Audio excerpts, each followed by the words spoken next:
তিরামিসুর কফির তেতো মিষ্টি আর ১ চামচ জিলাটোর ঠান্ডা মায়া, এই দুটোর মাঝেই রয়েছে কিন্তু কত স্মৃতি। রোমের সরু গলিতে হাঁটতে হাঁটতে হারিয়ে যাওয়া কোনো এক স্বাদের টুকরো। হাই, আমি প্রাপ্তি। আমার নতুন একটি মিনি ব্লগে আপনাদের সকলকে স্বাগত।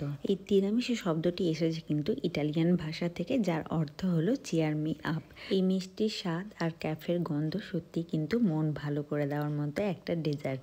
তবে এই ডেজার্টের ধারণা জন্ম নিয়েছিল কিন্তু ইটালির ঘরোয়া রান্নাঘরে ক্যাফে ও কেকের মিলনে। রোম শহরের পুরনো এক সরু গলির ভেতরে সবচেয়ে জনপ্রিয় তিরামিসুর দোকান হচ্ছে এই টু সাইজ শপটি।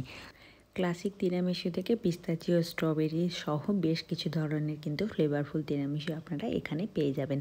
আর এখানে দু ধরনের সাইজ অ্যাভেলেবেল থাকে, একটা ছোট একটা বড়। তো ছোটটার প্রাইস ছিল 3 ইউরো পার কাপ আর বড়টার ছিল কিন্তু 4 ইউরো। এর সামনেই কিন্তু দেখতে পাবেন অসাধারণ এক দৃশ্য, যেখানে রয়েছে কিন্তু প্রচুর রঙিন নোট, যেখানে বিশ্বের নানা প্রান্ত থেকে আসা মানুষজন তাদের নিজের অনুভূতি, ভালোবাসা এবং ধন্যবাদ লিখে রেখে দিয়ে গেছেন। এছাড়াও রয়েছে কিন্তু প্রচুর পরিমাণে সেলিব্রিটিদের লিখে রাখা রিভিউ। আমরা কিন্তু এখানে দুটো ফ্লেভারে নিয়ে নিয়েছি।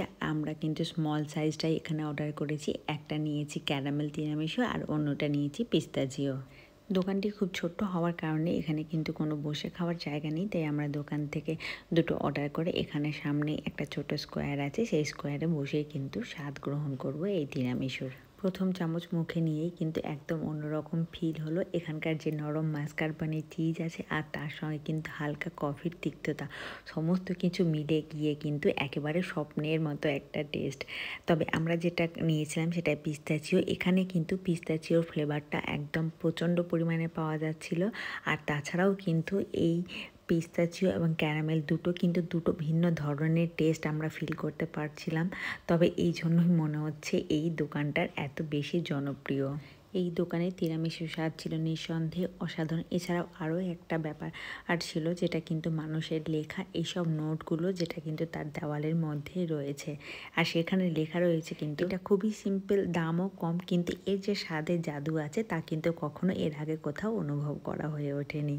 যে কটা দিন আমরা এখানে ছিলাম প্রায় প্রতিদিনই কিন্তু এই দোকানে গিয়ে তার সমস্ত ফ্লেভারগুলো টেস্ট করে ফেলেছি। সবগুলোই ছিল স্বাদে অসাধারণ। আপনারা যদি এখানে ভিজিট করতে আসেন রোমে, তাহলে কিন্তু অবশ্যই এই দোকানটা ঘুরে আসবেন। গরমের রৌদ্র যখন তীব্র হয়ে উঠেছে, তখনই কিন্তু আমরা পা দিলাম রোমের এক পুরনো জিলাটো শপে। দোকানটির প্রতিষ্ঠাতা ছিল 1947 সালে। এটি হলো বহু পুরনো এবং পপুলার একটি জিলাটো শপ। এখানে কিন্তু বিভিন্ন ফ্লেভারের জিলাটো আপনি অ্যাভেলেবেল পেয়ে যাবেন। আর তাছাড়াও রয়েছে কিন্তু বিভিন্ন ধরনের সাইড ড্রিঙ্কস। আর এছাড়াও কিছু রয়েছে অল্প পরিমাণে পেস্ট্রি, যেটা আপনারা চাইলে নিতে পারেন। তবে মানুষজন এখানে বেশিরভাগ ভিড় করছে কিন্তু এই আইসক্রিম নেওয়ার কারণে। একটাই কোন আমরা অর্ডার করেছিলাম, তাতে দুটো ফ্লেভার ছিল, আর এই দুটো ফ্লেভার সহ একটা কোনের প্রাইস ছিল কিন্তু 3 ইউরো 50 সেন্ট।